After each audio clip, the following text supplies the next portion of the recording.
بسم اللہ الرحمن الرحیم صلی اللہ علیہ محمد صلی اللہ علیہ وسلم۔ 20 رمضان المبارک 8 سین ہجری کو مسلمانوں کے لیے ایک عظیم الشان دن تھا۔ نبی اکرم صلی اللہ تعالیٰ علیہ وسلم کے ساتھ 10,000 صحابہ کرام تھے جو اس جذبے کی خاطر مدینہ سے مکہ کی جانب روانہ ہوئے کہ آج اللہ تبارک و تعالی ہمیں فتح مکہ کی زینت سے نوازے گا۔ چلتے چلتے جب مکہ میں پہنچے، نبی مکرم صلی اللہ تعالیٰ علیہ وسلم نے کالا امامہ پہنا ہوا تھا، سر جھکا ہوا تھا۔ کہتے ہیں مختصر سی جنگ ہوئی، 12 کافر مارے گئے اور 2 مسلمان شہید ہوئے، لیکن اس کے بعد امن ہو گیا۔ نبی اکرم صلی اللہ تعالیٰ علیہ وسلم کے بارے میں جو اللہ فرماتا ہے آپ رؤوف اور رحیم ہیں، آپ نے جو آپ کی یہ صفت ہے اس کا مظاہرہ فرماتے ہوئے آپ نے ارشاد فرمایا جو آ کر معافی مانگ لے گا اس کو معافی ہے۔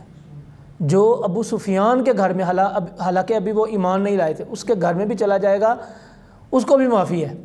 اللہ اکبر، یہ ہے کریم آقا کی ایک خوبصورت داستان۔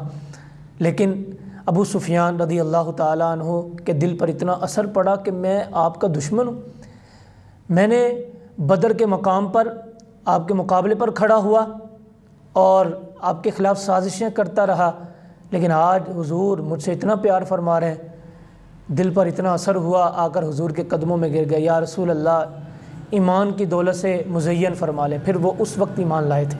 لیکن ایک بات یاد رکھیں، فتح مکہ ہوا، حضور نے بتوں کو توڑا، لیکن آج وہی عرب کی سرزمین پر بت پرستی کی دیواریں دوبارہ کھڑی کی جا رہی ہیں، مندر تعمیر کیے جا رہے ہیں۔ عرب کے لوگوں کو تھوڑی سی شرم حیا آنی چاہیے۔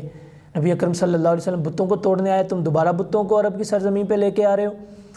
وہ خوبصورت عرب کی سرزمین کہ جب مکہ فتح ہوا، وہ دن بڑا کمال دن تھا کہ حضرت بلال حبشی رضی اللہ تعالیٰ عنہ نے خانہ کعبہ کی چھت کے اوپر چڑھ کر اذان دی، اور چہرہ کدھر تھا؟ حضور صلی اللہ تعالیٰ علیہ وسلم کے چہرہ انور کی جانب۔ لیکن ایک اور پیغام فتح مکہ سے تھا، ہر شخص کو معافی تھی، لیکن ایک گستاخ رسول تھا۔ حضور نے فرمایا فلاں بندہ ہے میری گستاخی کرتا ہے، اس کو معافی نہیں۔ اس کے بارے میں آتا ہے ابن خطل، وہ کعبہ کی دیوار کے ساتھ لپٹ گیا، غلاف کے پیچھے چھپ گیا، تو حضور سے عرض کی گئی یا رسول اللہ اب وہ غلاف خانہ کعبہ کے پیچھے چھپ گیا ہے، اس نے خانہ کعبہ کی دیوار کا سہارا لے لیا، کیا اب بھی قتل کر دیں؟ حضور نے فرمایا یہاں ہی اس کو قتل کر دو۔